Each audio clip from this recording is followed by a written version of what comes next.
seconds, 7 seconds. I am now live. Okay, so the choreography was when Judy introduced me. I was going to turn to her and thank her very much for allowing me to be here and to say to her, Namaste from the Divine Spirit within me to you, to the Divine Spirit within you. I thank you very much. And as I understand it, the plural of Namaste is Namaste, y'all. Welcome. I have a couple of announcements to make before we begin. UFO Connections has been in Pueblo, Colorado for 15 years.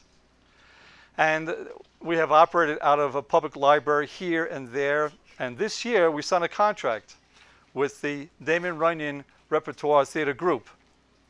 And starting in October, we will be having our monthly meetings there. We are having a special meeting next week.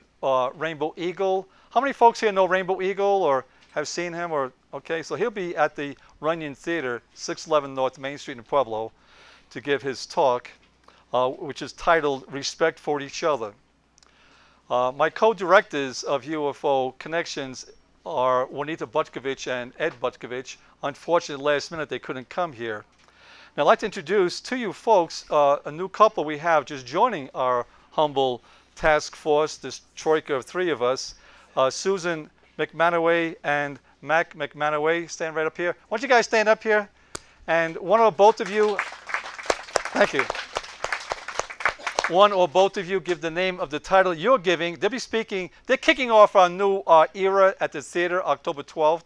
So why don't you give the name of the title of this talk? Oh, it's Alien Technology and Ancient Civilizations.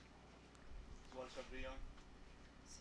Thank you very much. Yeah. And what's the style? What's the manner, the format? We do the research together, and then he'll make the presentation, and then after we do the presentation, I usually field questions on the question and answer, and he butts in whenever he feels the need to. Yeah, which is Often. Thank you. Good. Thank you very much. Then on November 16th, Bob Chaffee, who has an engineering background, who speaks about quantum physics quite casually. The title of his talk is ETs, Science and Possibilities.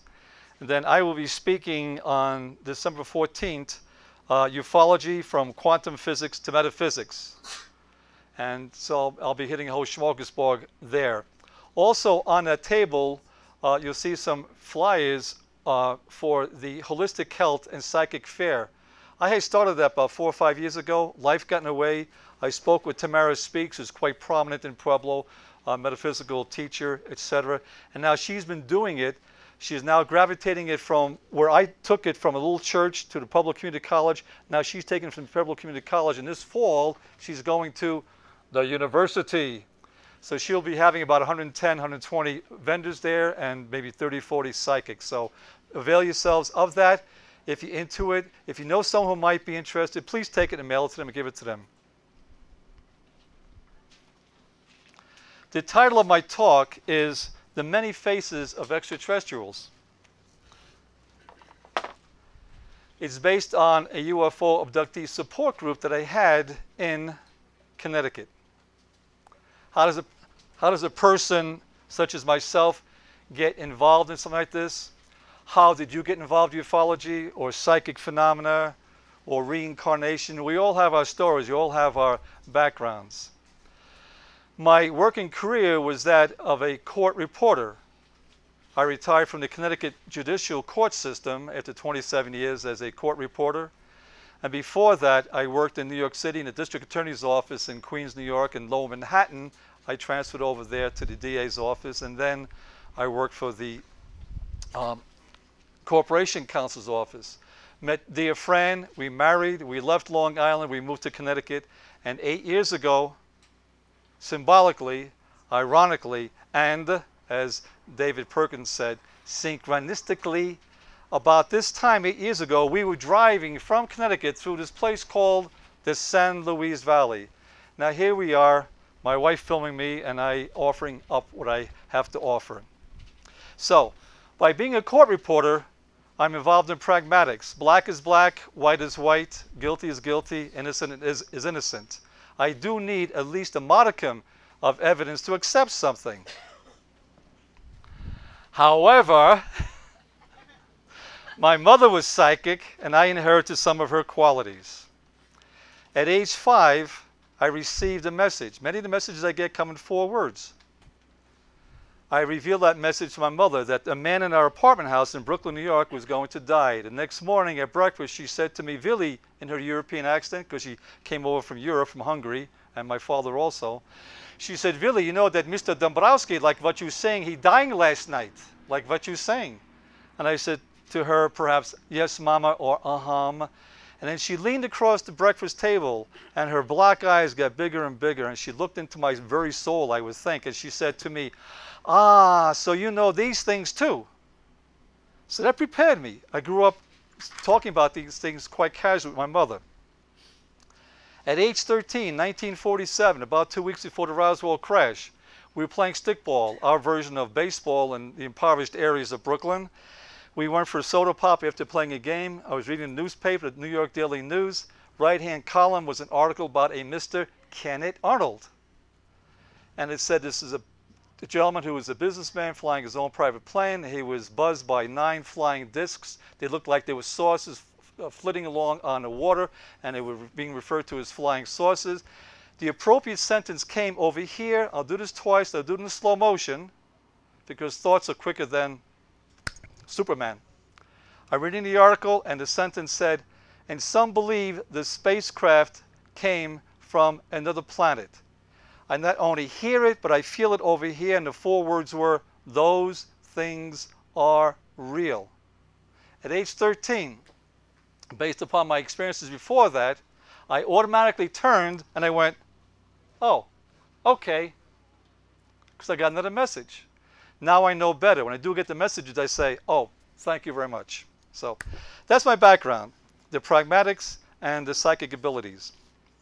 About 22 years ago, I had my first sighting. It lasted about 20 minutes, started over there, half-mile high, came this way ever so slowly, came about 300 or 400 feet above the ground, stayed there 3, 4, 5 minutes, and traveled that way. This was viewed in Manchester, Connecticut, and it went over the Connecticut Valley, over Hartford, Connecticut. That opened me up to the fact that there are UFOs. I was open to it anyhow, but a little bit, okay? Many of you have read or heard that when a person has a sighting or an experience, it opens them up spirituality, opens them up cosmic-wise, makes them more interested in learning about what's going on. With me, the doors of synchronicity opened up within months of that. Within months of that, by a casual comment by a co-worker in the courthouse I worked in, said to me, Bill, you know, right down the road here at the Rockville High School, they're teaching paranormal psychology, something you'd be interested in. And I said, what? They teach that stuff? Went down, enrolled, went to class, started classes a few months later, and they talk about your chakras being blown wide open. My chakras, at least one of them perhaps, was blown wide open that first night. So that opened me up to metaphysics, psychic phenomena, reincarnation, etc. Within a matter of months after that, I became aware of a group called the New Age Guild of Connecticut. I was introduced to them. I joined them. A year later, I was elected to the board of directors. 6 months later, I was elected to become a TV person. I was the host for them on that particular group.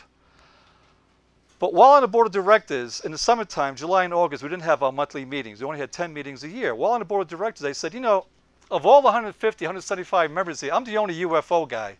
But I do know some people here in Connecticut like to have a UFO meeting. They said, sure, fine. In August, I now sat down with them. I said, you know, for the past year or two, I've been thinking, but intensely now, since you guys said, okay, I could have a meeting here, I've always said, golly, what happens to a person when they go to a hypnotherapist, when they go to a psychiatrist, when they go to the minister, when they go to the psychologist? What happens after their therapy session has concluded, or if they have not completely successfully concluded it? Is there such a thing as a support group? I said, I'd like to start a support group. But the caveat is that it has to be out of the confines of this New Age group. It has to be like Alcoholics Anonymous. It has to be done privately. They said yes. So the next month in September, we had a meeting, the biggest turnout, 110 people, usually average 40, 80 people there. I made the announcement to the people. I said, look, I'd like to start a support group. If you think you're an abductee, here's a sheet of paper here. come up and sign, and I'll talk to you privately on phone, not here, just come up and sign and walk away.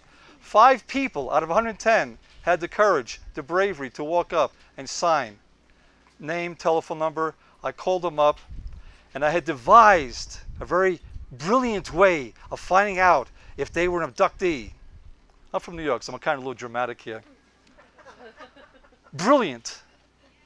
I would talk to the person 2 or 3 minutes, get casual, get acquainted a little bit, and then they would ask one question. And then Bill Winkler, for one time in his life, would shut his big mouth and let the silence dangle in the air. What makes you think that you are an abductee? Silence. They would talk.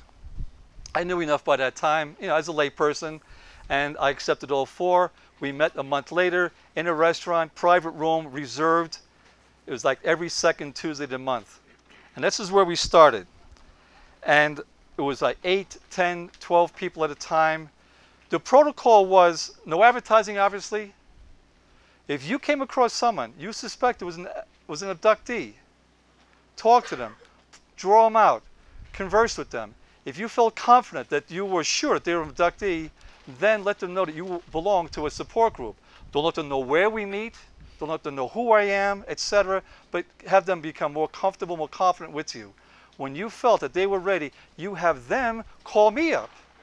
Ding, ding. Hello, Mr. Winkler. Same thing. Chit-chat a little bit. What makes you think that you are an abductee? So, I've had some really unique experiences for those 3 years and 10 months before we left to come here to Connecticut. Now, let's get on to what we have here. I'm sorry. So, after about 1.5 years of this going on, a television production crew in New Haven heard about me, got on the phone, and they asked that they would like to do a documentary on this support group I had. I said, that's impossible. This is an anonymous group, just like AA. You can't meet these people, And the woman and I talked back and forth a couple of times. She says, you know what?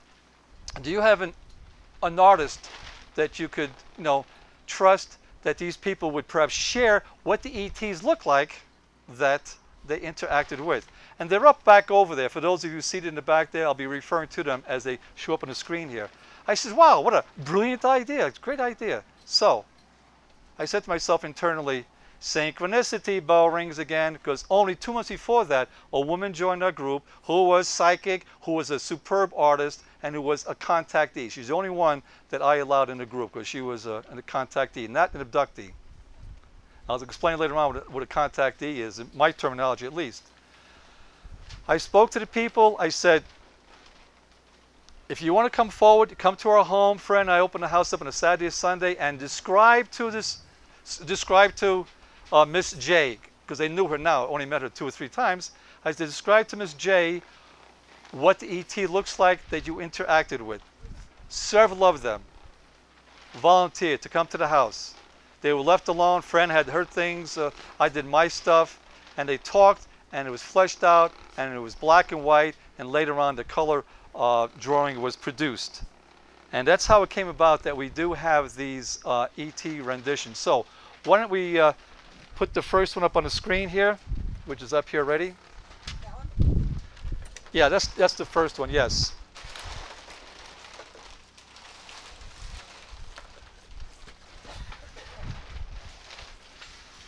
I'm from New York City.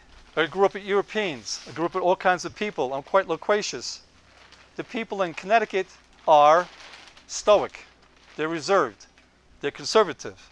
Just visualize the sons and daughters of the Puritans who came over here. So for them to talk about things is something. So what do we have here? This abductee, Miss D, is about 70, 72 years old. Quiet, shy, reserved. She came to the house. And she says, I woke up and I saw this can, which instantly disappeared. Now, months later, I had another abduction where a needle or visitation, either way, a needle was pressed into her left ring finger. She had pain for about 5 minutes, then into her left thumb, no soreness. Months later, while lying on her right side, waking up feeling so good, says my notes over here. Could not move, felt hypnotized, then felt jabs in left leg, left hip, left arm. Doesn't know whether they are injecting or withdrawing fluids, which is kind of interesting. Another incident where she saw a tube by the bed. She was startled and it instantly disappeared through the wall. Next slide, please. She said, one time I woke up and there were 3 fingers being held over my face and they felt like a mask of the ET. So these are notes I wrote down from them on the day we were at the house. Now, it's interesting that she only saw 4 fingers because most of us who are into this know that many of the ETs that we see depicted have 4 fingers instead of 5. Here we only have 3 fingers. So, next slide, please.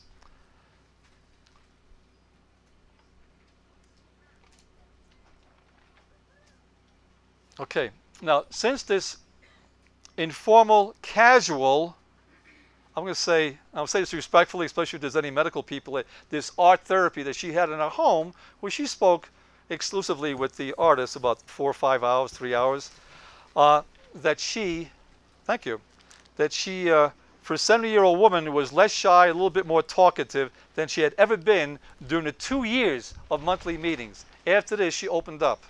And the next one you have is the classic ET, and I wrote down here, she said she woke up and she saw this standing by the bed. ETs look like ETs, but ETs also look like humans. Next slide, please. The name given to this ET was W, the letter W, Quinn, Q-U-I-N-N. Very intelligent knowing, eyes, Scandinavian looking, 5 feet 9 inches to 6 feet tall. Seems to be in charge of, quote unquote, magic machinery. Looks like an elevator. It seems to transport to a different dimension or place. One time she saw her late grandfather on one of these machine things. He explained to her he could only go partway back because he couldn't travel past a certain boundary. So here we have time travel back and forth, but for some reason a person is blocked from going further, or the spirit is blocked because now you're in spirit form. She was told wouldn't learn more little by little to finally accept the others, but that all of a sudden man would be confronted with the reality of others and will be forced to deal with it. Look at the sightings of the past year. Look at the sightings of the past 6 months. My favorite website is rents.com. A lot of incidences coming up. A lot of sightings, longer duration, close to the ground, more people watching it, more people filming it, more people photographing them. Another incident for her, she was suddenly in a house-like room, looked like a living room, with small 8 by 10 inch TV screens that appeared on the wall at face level all around the room. There were other entities in the room. There was brightly colored, rapid-fire, fast-forward symbolic images flickering on the screens all around her. So you can imagine the symbolic images being flicked over there. And she says, she refers to this as a book. She says this book had information being transmitted to her via the screens. Of the entities, quote, I felt like I was absorbing their thoughts and questions. Whatever I thought of was answered in something like a mind mush of surrounding information. Many paragraphs on the pages, but I forgot the words. So here we have people who have these experiences, and they come forth to talk about it in the comfort and confines of a UFO abductee support group. They come from all walks of life. We had one gentleman who was a scientist. He only came once. Because of his clearance, he couldn't come anymore, but his wife did come.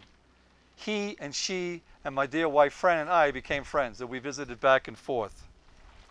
They came from all walks of life, all levels of education. The females outranked the males 6-1. Why? Well, one can speculate that women are more open to discussing things as compared to men. That if a male is abducted and the sperm is taken from him, and women only have 1 or 2 eggs to offer up, they have to abduct more women. Religions, most of them left their religions, including myself. Into this lifetime, I was born as a Catholic. I believe in reincarnation. Metaphysically involved, about half. I should stop.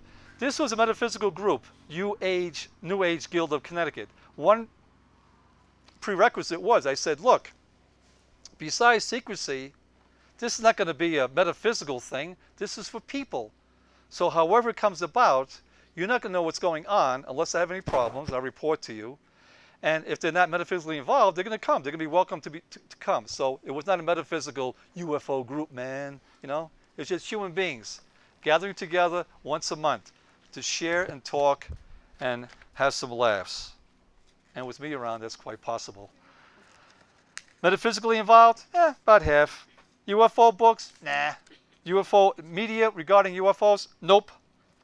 Some avoid it entirely. Is it generational, the abductions? Yes, some. Parents, grandparents, siblings, a niece, a nephew, their children, they're involved. Egos? No egos at this meeting. None of them. I grew up, and in 1945, I was born in 1934, so in 1945 I was 11 years old. Men and women who had gone to the war, the refugees who came into New York City, into Brooklyn, the Polish people, the Yugoslavians, my people, the Hungarians, when they spoke about World War II, it was done quietly, it was done matter-of-factly, and no elaboration. The same thing here. When these people had an abduction, they spoke about it quietly, matter-of-factly, and boom, they just stopped, and that was it. It was quietly said, quite succinct, straight to the point, then silently and visibly withdrawn while they sat at the private room we had our dinner. Mentally ill? No. Deranged? No. Acceptance of their being taken from the privacy of their boudoir, because most of the abductions occur in the nighttime in the privacy of your room. It's the most convenient way of doing it.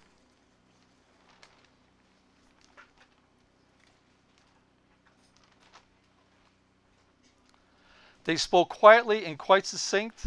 They spoke straight to the point, and then silence, which I went to. Okay. Deranged? No. Acceptance? Well, a couple of them accepted it. 2 or 3 looked forward to it. Why? Because they were in excellent health ever since. One had her teeth worked on to fix her teeth up. And as you find out, some have gone through surgery. So, let's go to the next one.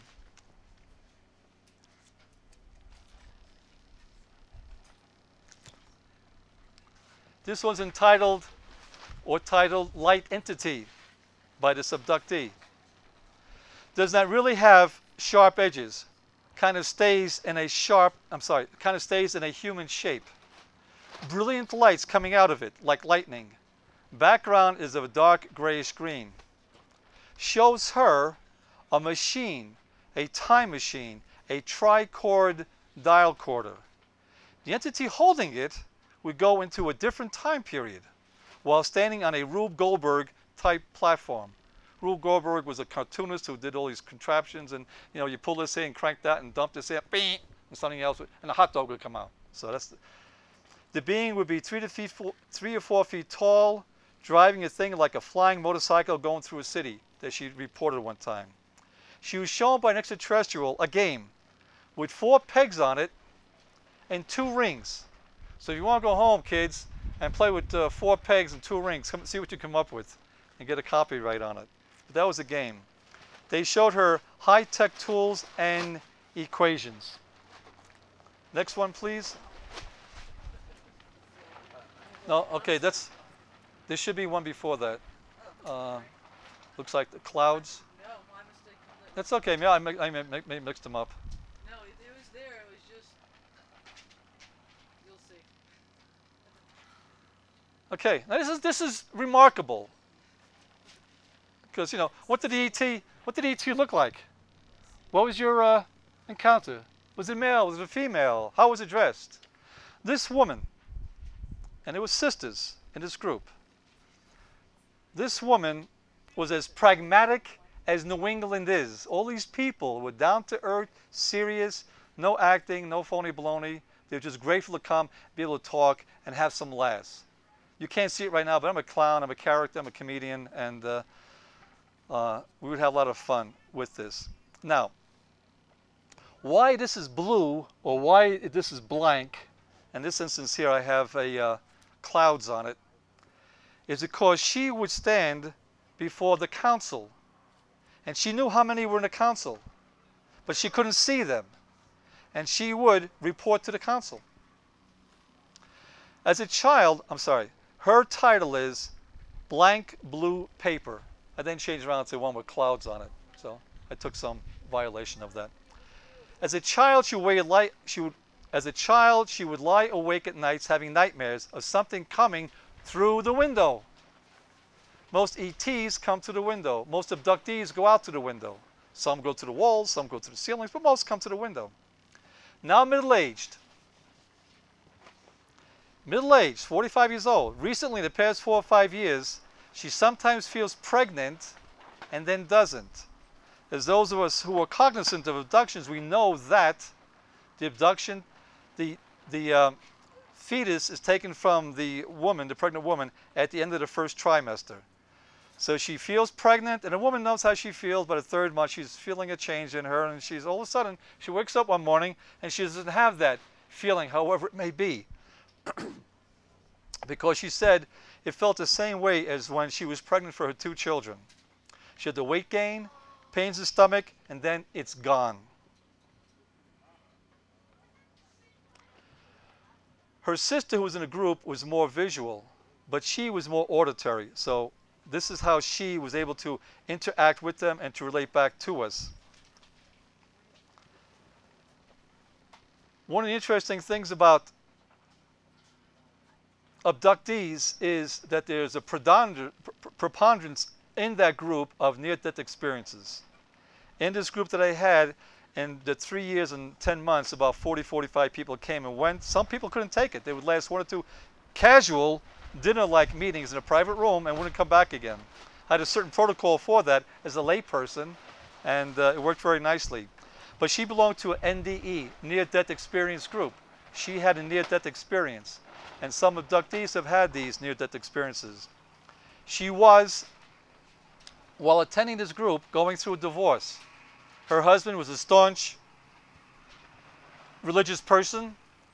He couldn't cope with what was going on. And she said, you know, I'll tell you what.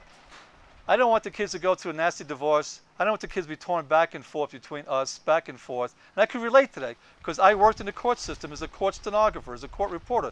And Mondays was a horrible day for us when we did have divorce on Monday. We go home drained because of all the negative emotion coming up. And she said, I don't want that for my kids. I'll tell you what, let's resolve this divorce that you want so badly because you are a staunch XYZ religious person and you can have the kids. Just give me reasonable visitation rights. And they went through an amicable divorce, and she left Connecticut and went up to New Hampshire where she went to a group up there. So he said to her, you belong to a UFO cult. Not meaning the group that I had, which was a support group, but you know, her involvement of being with other people, etc., etc. So,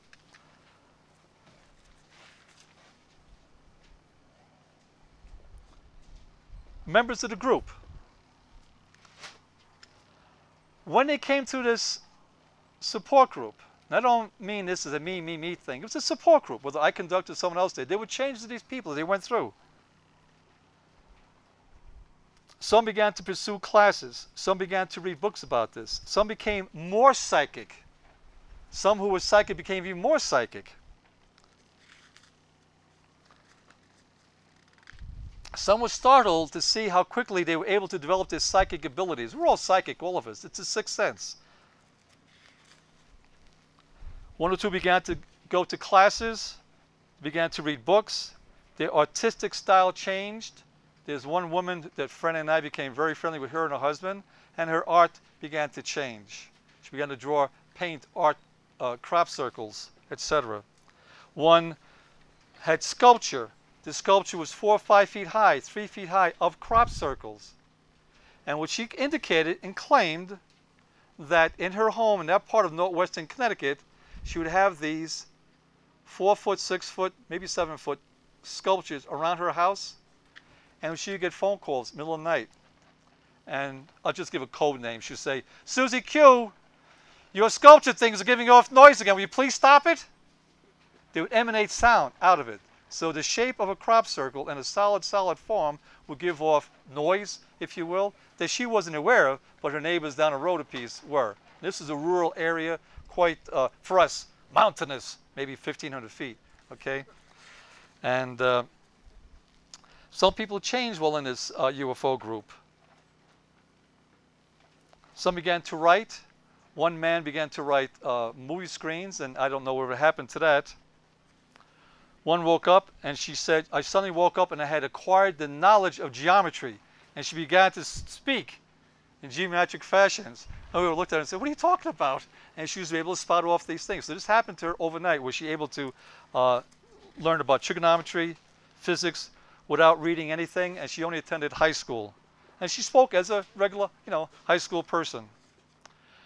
Let me go back to the sculpturist. She had one particular sculpture in the shape of a crop circle, however we can imagine that will give out a booming sound. And that's when she would get the phone calls. I forgot about that. "Susie Q," code name, "Susie Q, your thing went off again. I'm sorry. And she'd go and hold it or kind of, resolve it from giving off noises.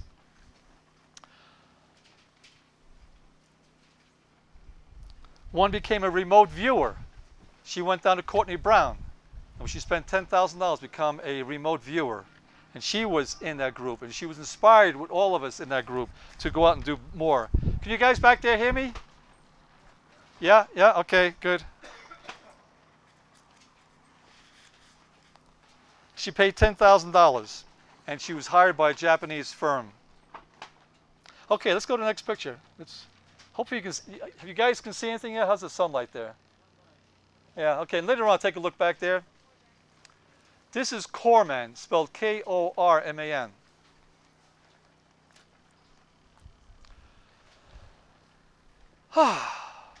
Korman is a male.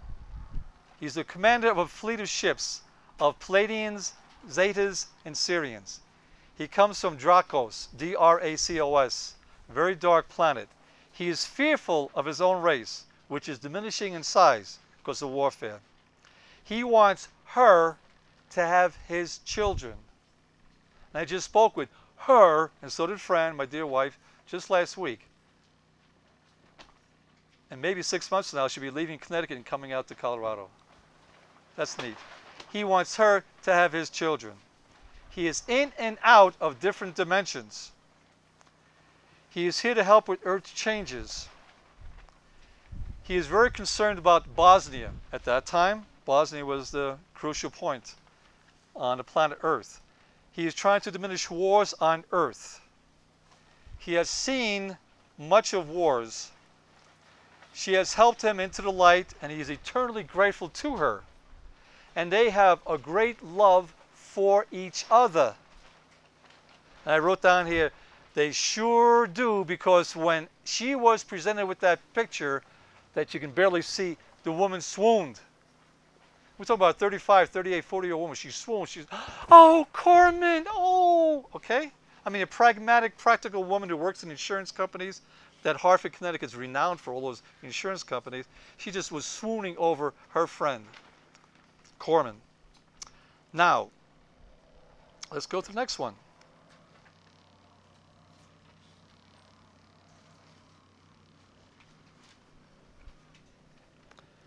She told me what the title is. She said, the title of this is Man, Not a Boy. Eyes very dark, black, very piercing eyes. She was scared. She did not want to look at this quote unquote new one. So she's had encounters with other aliens. This is a new one. And she didn't care for this guy. And she said later on, during this several hours of art therapy, if you will, in our home, she said, you know what? Quote, "Forever young is not a boy, is a man." Close quote. That's the title for him. She said this is a new ET for her. It started about 2 weeks before she came to our home for her art therapy. 4 months later, the relationship changed. He is referred to now as Commander. The Commander wants me to go to Native Indian powwows. And believe it or not, ladies and gentlemen, Connecticut has powwows all over the place. Beautiful ones. Thousands of people go to them. I went to one with a TV crew, and we did some stuff. In a period of about 5 months, she went to 6 different powwows. In the past, she'd only attended perhaps 1 or 2 powwows. So, what do we have that went on? What kind of talking goes on? What kind of sharing goes on with a lay person, as myself? I was just a court reporter, and people from all walks of life. High school graduates, college graduates.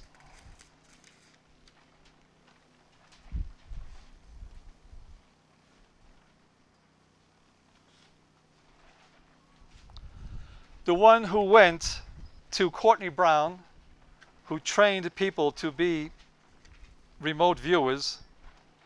Now, do you know, who doesn't know what a remote viewer is? Raise your hand up, don't be bashful. If you all know, I'll save time. A remote viewer, okay? Yeah. That's okay. You are trained to sit, relax, be in a meditative state, and you're given different geometric, different longitude and latitude to go to, and you wind up going someplace you have no idea where you are. You could be under the Sphinx in Egypt. That's what you're looking at, and you report back as to what you see and hear and describe or draw. If you have some artistic abilities, that's even more helpful. And she was an artist, superb artist. She did gorgeous crop circles. And she said, "Hail Bop." At this point now, we are living in Colorado, my dear wife, Fran and I. And she said, I was part of 4 or 5 teams, the team being 2. She being the subject and the other person being the handler. And he'd say, okay, here's your workings. This is where you're going today. She had no idea where she was. She didn't know she was out in space, nor did the other 4 teams, each team being 2 people. And they reported back as to what they saw and heard. And there's a lot of activity going on in that big craft that was behind Hail Bop.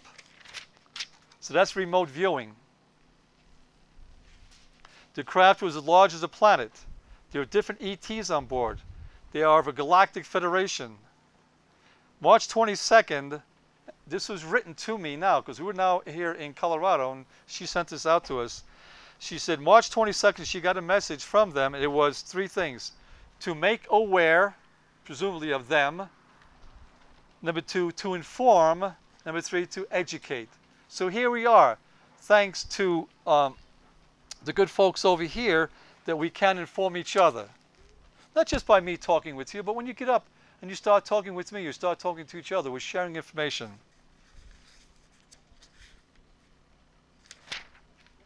So many things are personal, I can't tell you what it is. Okay, so AM, wakes up to bruises in the body. You look at your body, and there are fingerprints on the inside of your thighs, 3 fingerprints. There's a puncture wound in your body.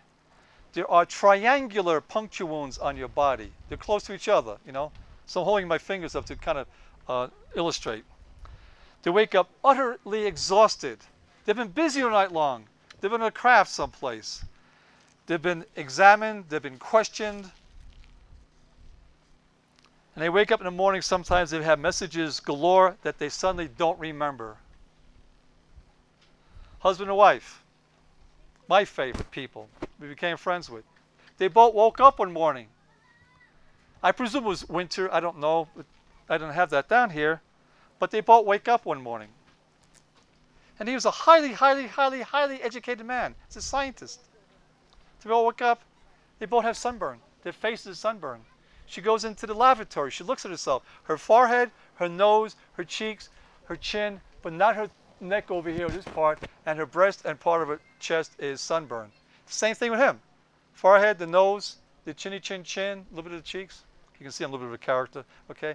The chest is sunburned. So apparently something went on in that night when they were abducted, both of them, husband and wife abduction, that they could see physical manifestation. They can't wear watches because the watches freeze on them. She was an interior decorator, a highly professional person. He's a scientist.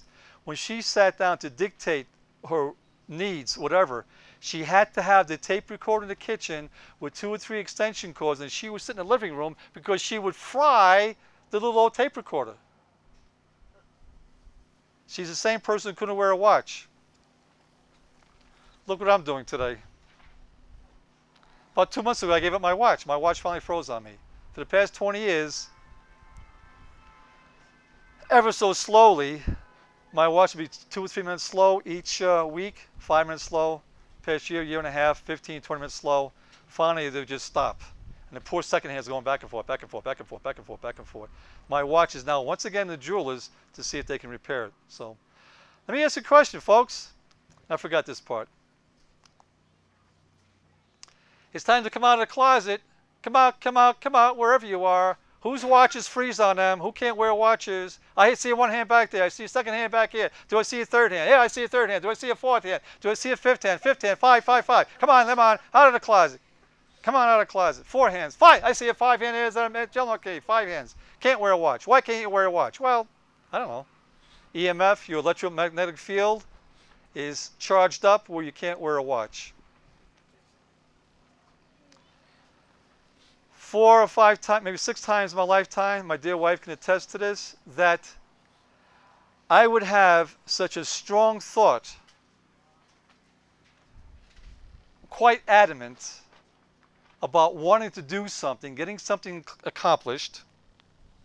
And you can tell I'm married to an Italian because I'm of Hungarian descent. We're very stoic people, so after years of marriage, I would have a very strong thought about, boy, I'm going to get this finished by tomorrow night.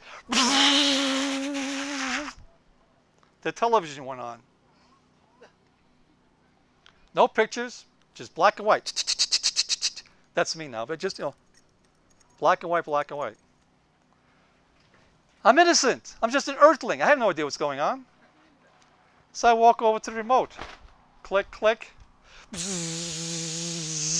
Click, click, click, click, click, click. Push all the buttons. The TV won't go off. I go over to the wall and I unplug it. And it stopped. Later on, we plug it in. The TV works all right. Okay? So your thoughts are things. Your thoughts are energy. My thoughts are so adamant, so positive, they put the TV set on. Now, if I put on Walt Disney, something like that, it'd be fun to watch. But just put on black and white pepper stuff. Oh, boy.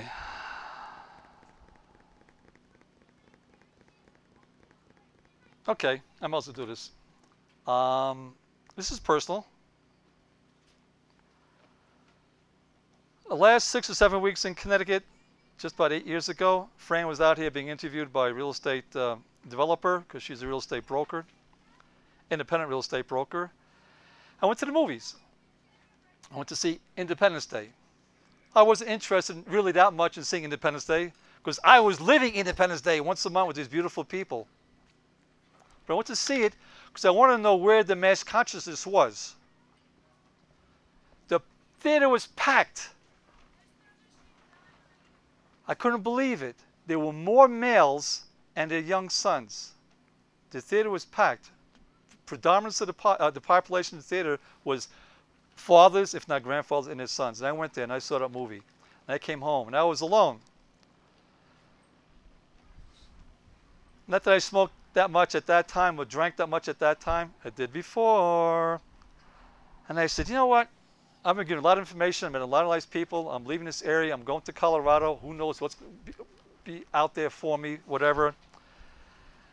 And mentally, after turning off the TV set at our time at 11:20, because our news comes on 11 o'clock at night, East Coast time, I turn the TV off. I'm walking from the dining room, well, the TV room to the dining room, and I said to myself mentally, from one step to the next step, okay, how fast your thoughts are, I said, I resolve to give up cigarettes and alcohol, knowing I have much to do in Colorado. I said, holy mackerel. I knew what to do. I went over the wall, pulled the plug out. The same thing happened the next afternoon.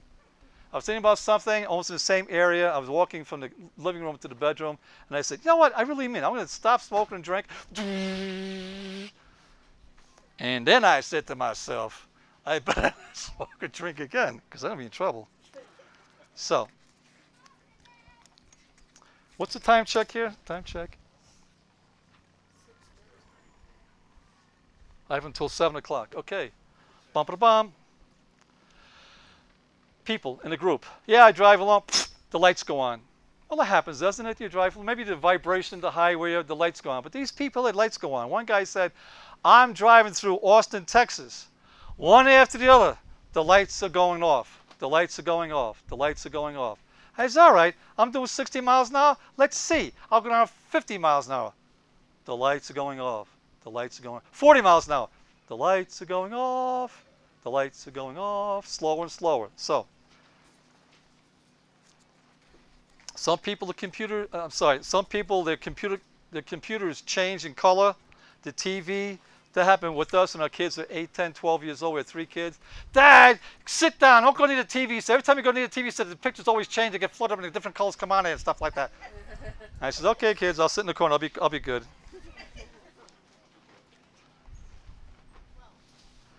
The people that were in the group, they have a need for silence. They need to be left alone. They don't watch much TV about UFOs or abductions, whatever. They just want to be left alone. So let's go to more slides. Ta-dam-ta-dam. Half hour. We got to rush through this, man.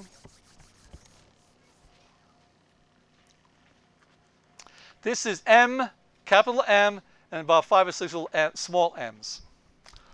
This is a woman who's a reverend. She's quite robust.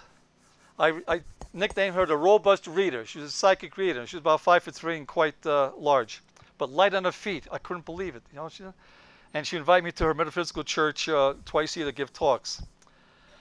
She came the first 2 or 3 meetings to be my backup in case I couldn't be there. Wrong picture. Yeah, that's the one. Yeah, that is. Yeah, thank you. She came to the first 2. She attended. She was part of we're going to be a team. First 2 or 3 meetings. Then she said, look, Bill, I can't come anymore. You know what I have done with my family. I said, yes, I do. I want to talk about bravery. You women sometimes are very brave. She couldn't have children, so she adopted a child with her equally brave husband. The child was blind. 2 years later, they adopted a child. That child was a child of a crack cocaine mother, so she had her hands full. She couldn't attend. 3 years later, I call her up. I mean, I saw her like 2 or 3 times a year. But I call her up and I said, look, we have an opportunity to have an artist come here. Would you be willing to describe your ET that you interact with? The pleasant, charming, hospitable woman became quite curt and quite cold. She said, Bill, you give me her name and you give me her phone number and I'll meet her when I want to meet her. I'm not coming to your house. I said, okay, Rev. And she did. And the picture was mailed to me. She was told, you are a bridge. For those who are in this field here, you're interacting with people, you're bringing people together, you are a bridge. She is some kind of a bridge for bridging races, bringing different races together. At one time, she was shown a star chart. She said of this ET, at least he communicated with me, the others just worked on me. She's very hostile about this particular ET. Okay, next one, please. Hope I get this one in sequence. Oh, good. Change the pace. The blues, the jolly, bouncy blues. They're very rare. There are about 2,000 of them that hitchhiked and hitchhike all over the galaxy. They resent being called the Greys. Can you imagine that? They're 2 or 3 feet tall. They love humor and they tease her cat. This is another woman who's a reverend. She took her grandchildren to the movie to see Casper the Ghost. When the movie came on, she's in the theater. She says, oh, look at that. It's the Blues. Casper the Ghost. Looks like the Blues. Okay? No eyelashes. A fold of skin comes down like an eyelid. Eyes are very dark. They communicate through their skin. They don't walk. They have jets on the bottom of their feet. Next slide, please. They have jets in the bottom of their feet, and they up and the back like that. So if there's a table over here, they'll go straight up, come over, and then come down. All their bodies are identical. They don't seem solid. They're like a transparent body. They are a blend or branched off Arcturus, constellation Ursa, and Maja. They don't reproduce. They were created. They don't know how to reproduce. So those are extraterrestrials. Next slide, please. Oh, wait, I'm sorry. I beg your pardon. About 2,000 of them came on this one ship to the planet Earth. They hitchhike all over the space in a spaceship. They will not go to Bosnia. So you know when this went on. They will not go to Bosnia because explosions can destroy them, whereas bullets can go right through them.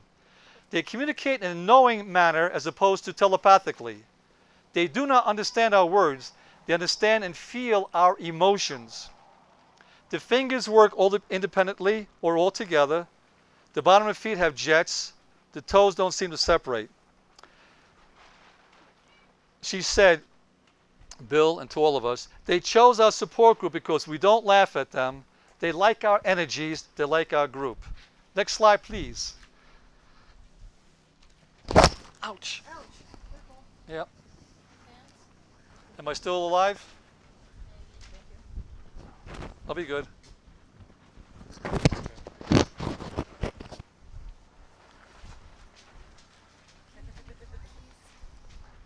Car keys.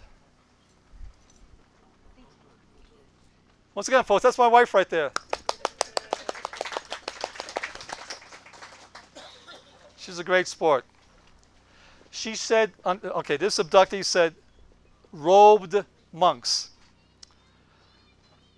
This is not an entity. This is not a being. They just put themselves into the shape because they know that she has to have some sort of a human shape to communicate with, to relate to, I should say, to relate to. So they put themselves into the shape of a robed monk. They are teaching her things. They are very patient, very spiritual, very knowledgeable. She is not sure if they are ETs or are spirits.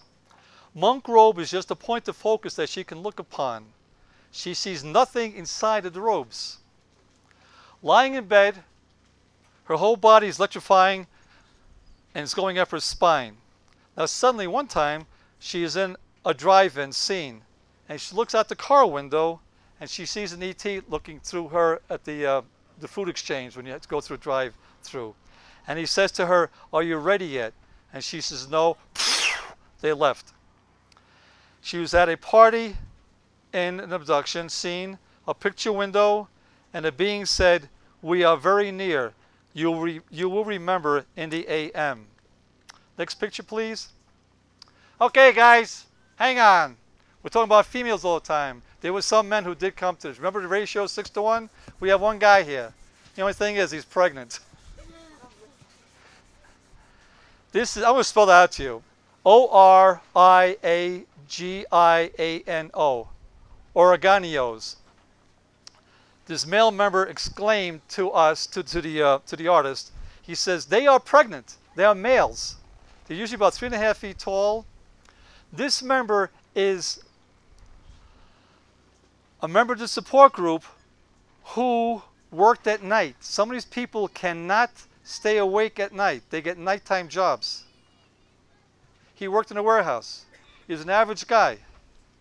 But at night, when he went up, abducted, he was a high-ranking officer, as he claims, on a spaceship. Okay? Sincerity is there. And, you know, you go 4 or 5 hours of being fleshed out with an artist, the truth, you know, is going to be there. This member boards a spaceship in the evening, is an officer of high-ranking responsibilities. He was shown a map of 4 space bases. Another time, he was shown another map of atomic warfare in southern South America. So be in tune to that as time goes by. He was shown a safe place to be, which is an area of Hungary. I am of Hungarian Austrian descent. In fact, I was in Hungary when I was 4 years old with my mother. He was shown 13 elders, and he is to be the 14th elder. Next slide, please.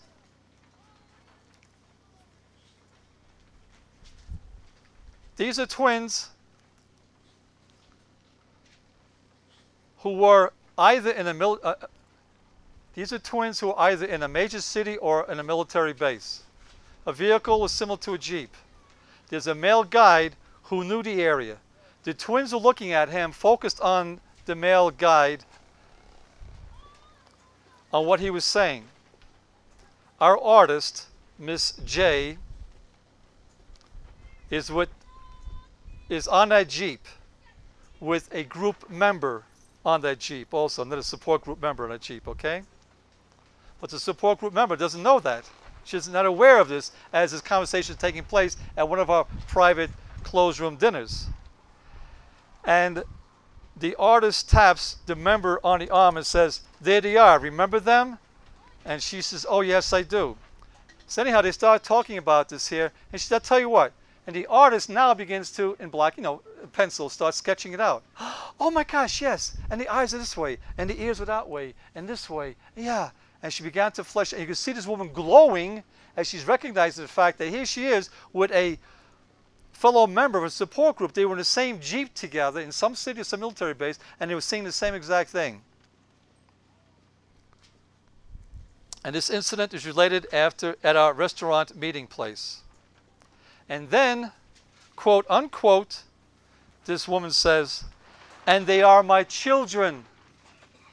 And this is the prolific one of the group, where she had about 35 or 40 fetal extractions. That's the one that was infatuated with Corman.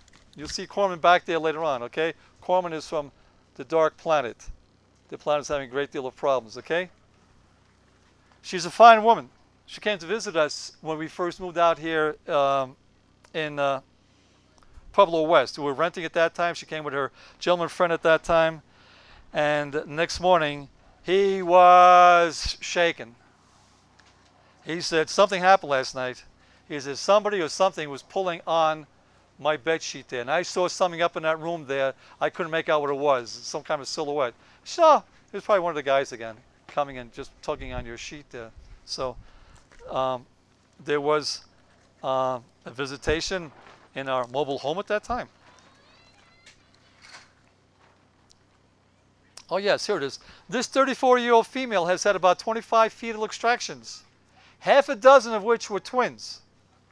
A later set of twins, she was told, were of 2 different species.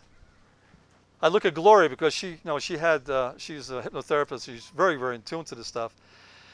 One was reptilian and one was a Palladian. And she was told, no, I'm sorry, excuse me. She assumes they were put together in that intimate womb setting for early on bonding purposes. So I share that with you, Gloria. Later on, after revealing that, after emoting it, she was told telepathically what the names were of those 2 children. The left in the picture is Zelina, Z-E-L-I-N-A, and the one on the right is Maya, M-I-A. And then later on, as the months went by, she was told, "Man, not a boy." Remember that one? "Man, not a boy." Now his name is Native American Commander Zurich. So that's what she related.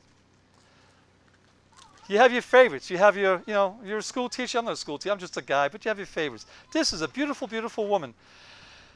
She worked nights. She couldn't work days. She had to be awake at nights because she was abducted constantly. She never got married. She said, I can't get married. How can I get married? I'm always being abducted. She would have a toy chest in her room. And when she was abducted, she knew it because the toys would be on the floor. She would play with the toys. That's her response. That was her safety mechanism. Now what you see here is, next picture please. Thank you, I'm sorry. If I'm not making sense, just yell at me. We partners now. You're part of UFO Connections in Pueblo. Oh, scare me. This is, if you can see it, you'll see it out there later on, folks. I'm so glad I've got that there too. This is multimedia, There, my big mouth going off. Sunday afternoon, she reads a newspaper. Suddenly, she looks up because she sees the wall in front of her shimmering, okay? I like to move around more to see you guys back there, but I am also tethered. Hi, how are you? She suddenly sees the wall shimmering and 3 entities come through. She was calm, not upset, and she just mentally exclaimed, "Oh no, I'm not ready for this." They turn around and walk back out to the wall again. Now, these art renditions occurred 10, 11 years ago. I was somewhat cognizant of what art therapy was, as a, average guy.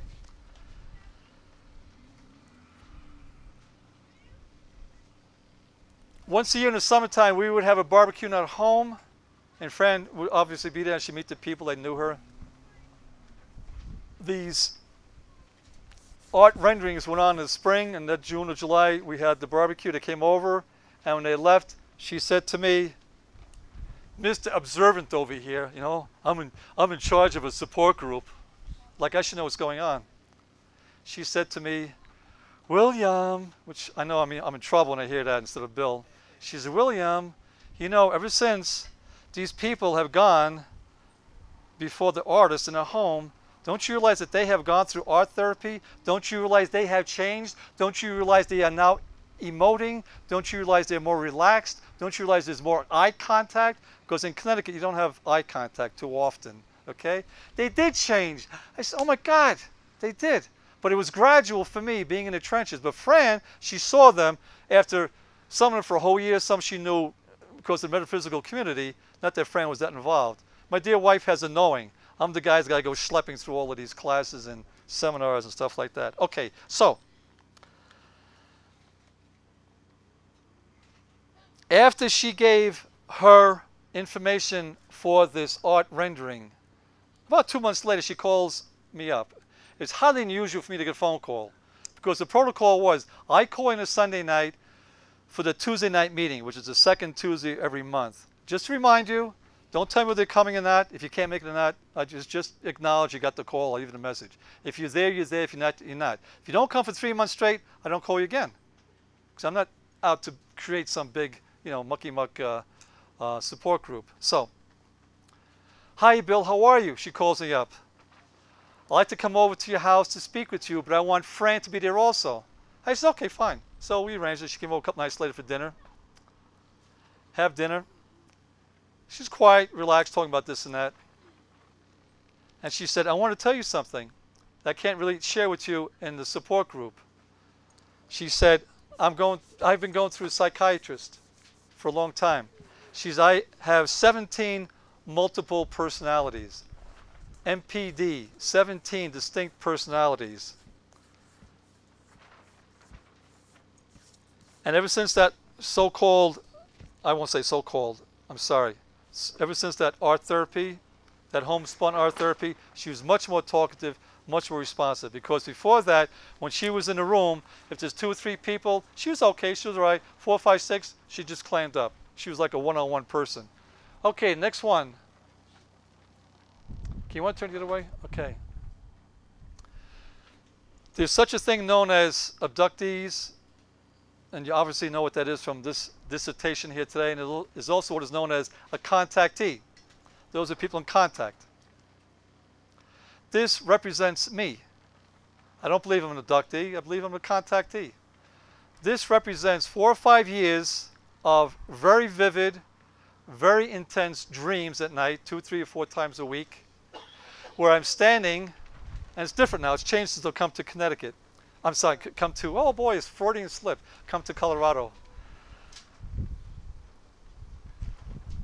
I am in a darkish room or environment, but the fact that it's darkish is not scary or spooky, it's just darkish. But there are a half a dozen or dozen entities or persons standing around in front of me. The only way I can describe it is, looks like your finger, looks like a person's in a robe.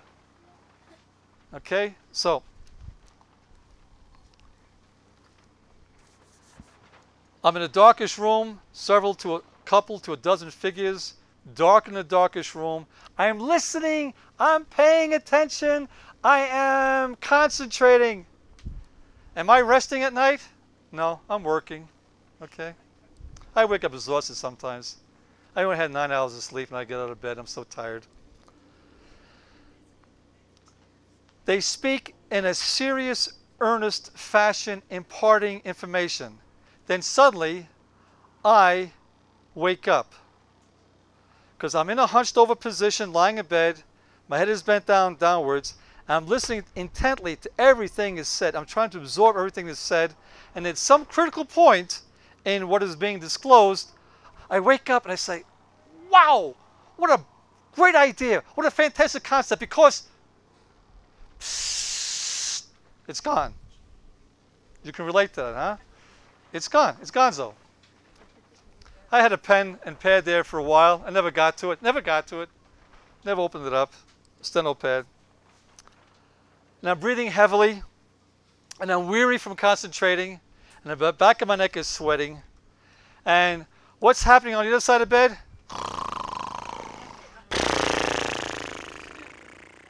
I don't think she's here right now. But, you know, hopefully she's still at the car. Okay, next slide, please.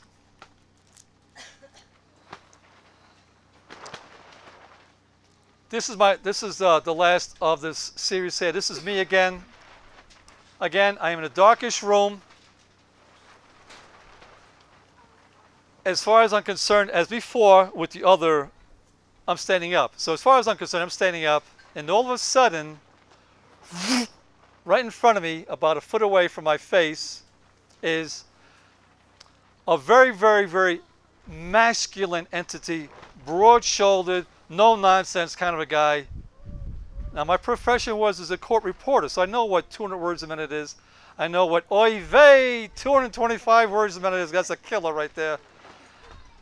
We're talking, who knows what, 400, 500, 600 words a minute, and it's hitting me right in the middle of my forehead, and my head in bed is just vibrating back and forth. Those are my sound effects now. But anyhow, my head's vibrating back and forth, and I say invariably, when is this going to end? There's messages being imparted to me, and all of a sudden it stops. I'm breathing. I'm exhausted. And I share this with the people at the support group. I say, no, this is going on like once a month or twice a month, maybe for about 2 years or so, 3 years. And, you know, all that kind of information coming into me, I should be a genius by now, or brilliant at doing something. I don't know what, you know. Maybe they're working the wrong guy. I don't know. So, the time check here right now is 8 minutes to 7. Hale-Bopp supposedly had a comet behind it. Put that up, please. We can read that. Art renderings by an artist abductee member of the UFO abductee support group in Connecticut. And here is what the team from Courtney Brown indicated was. This is a kind of a consensus of what they saw on this planet-sized spaceship that was trailing at that time behind Hale-Bopp.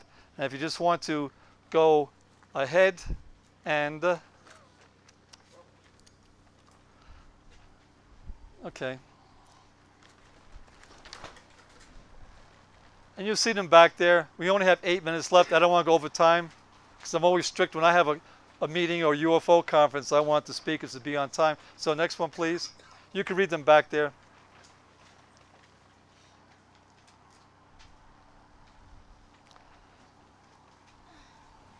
Okay, you have an idea? Next one, please.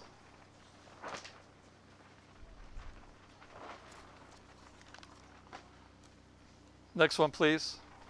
Yeah, seems like this was put away. I'm sorry. Oh, okay, yeah. Some of them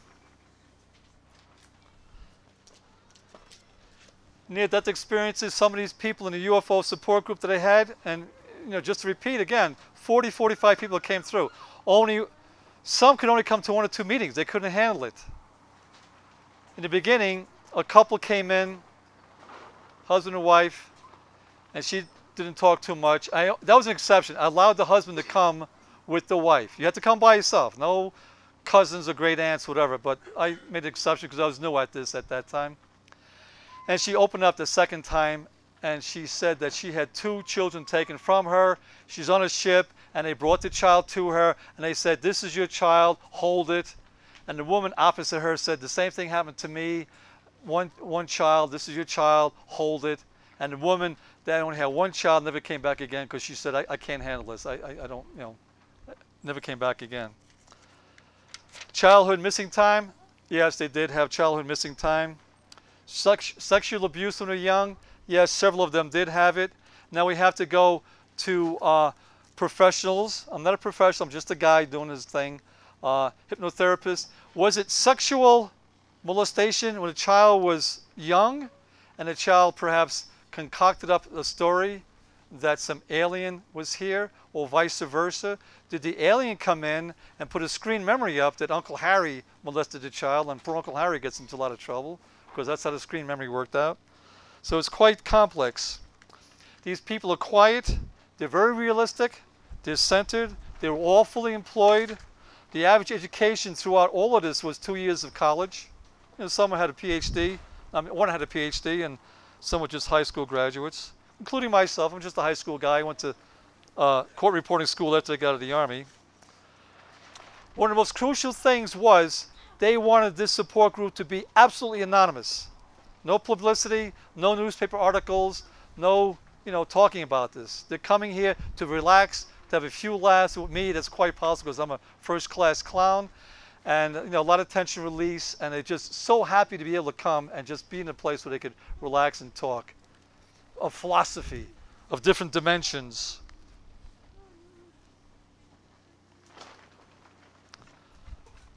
They had very difficult young lives, and this is a consensus, as though preparing me for difficult days ahead.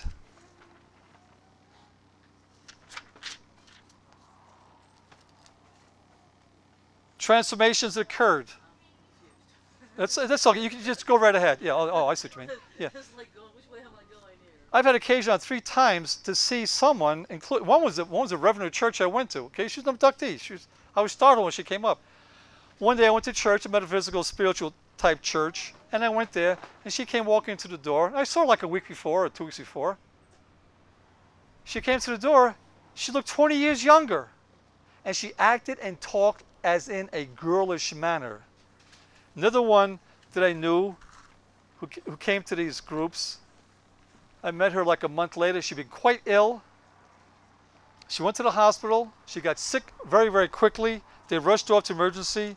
She was in a room by herself, and an ET came to the wall, etc. They were given massive doses. She was given massive doses to calm her down because of a hyper chatter activity. No effect. The nurse was stunned. And then an ET came in and looked over her in the room there. And I met her, and she looked about 20 years younger. Her skin was like a 16-year-old. One was like 60, 65 years old. And was not as useful as acting as the other one was. One went to the doctor for x-rays in preparation of an ovarian operation. X-rays came back. The doctor went.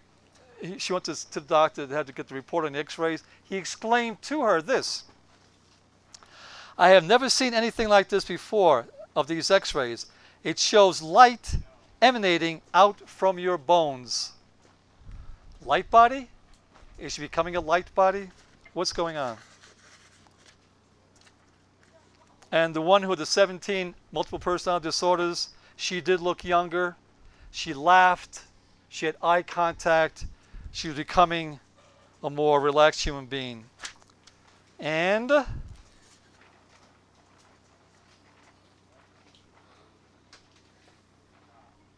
one of the males was taken on a spacecraft. He was standing with a bunch of people at a super fast slideshow showing devastation, showing ecological disaster, showing warfare. And he said that there were military types in that same room there. They had like green uniforms on. And I'll conclude with this one here because I have some more. I could be here for a long time. I know my time's almost up. If I can have 3 more minutes. So the room is private. It's small, 12 people. L-shaped tables put together. I'm seated here. One gal's here. And this fella, Mr. J, is sitting here. Affable Irishman as you can get. Fine, jolly gentleman sitting there. And now she comes down. The one became a remote viewer. She's walking down a hallway, the alley, the area where the restaurant. She comes in and she's ready to nod and say hello and everything. And she looks over here to my left, and she gasps. And she says, no, no, it can't be. Here's a pragmatic woman who is an interior decorator, whose husband is a scientist. She turns around on her heels and starts walking out. And I said to myself, oh boy, what do I do now?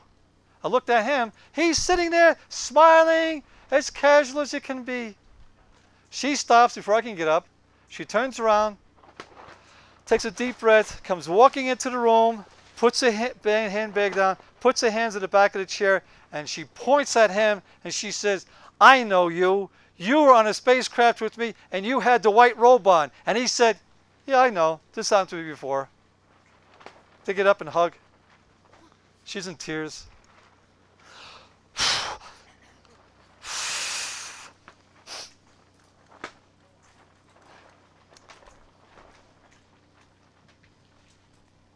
And he said, one time in the supermarket, the same thing happened. A woman walked up to him, she says, I know you.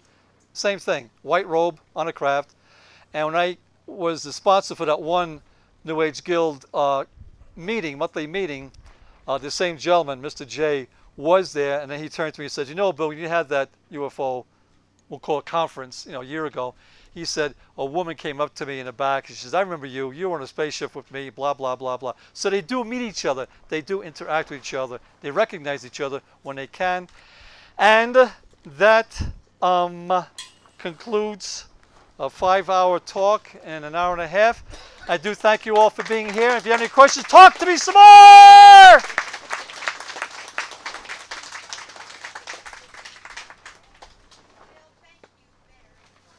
You're welcome. Namaste.